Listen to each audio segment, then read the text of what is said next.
Class যারা 4, 5, 6, 7-এ পড়ো তাদের জন্য একটা এসে আমি লিখেছি স্বামী বিবেকানন্দের ওপর। দেখো, Swami Vivekananda was a great man in India.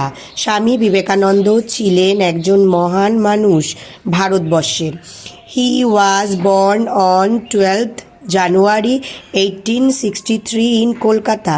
সে কলকাতায় 1863 খ্রিস্টাব্দে 12ই জানুয়ারি জন্মগ্রহণ করে। His childhood name was Narendranath Datta. তার শৈশবের নাম ছিল Narendranath Datta. His father name was Vishwanath Datta. তার বাবার নাম ছিল Vishwanath Datta. His mother name was Bhubaneswari Devi. তার মায়ের নাম ছিল ভুবনেশ্বরী দেবী।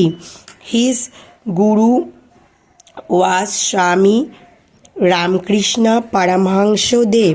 তার গুরুদেব ছিল Ramakrishna Paramahansadev. He was the founder of Ramakrishna Math. তিনি ছিল রামকৃষ্ণ মঠের প্রতিষ্ঠাতা। He gave a famous speech in Chicago in 1893। তিনি 1993 খ্রিস্টাব্দে শিকাগোতে একটি বিখ্যাত বক্তৃতা দিয়েছিলেন। His birthday is celebrated as youth day.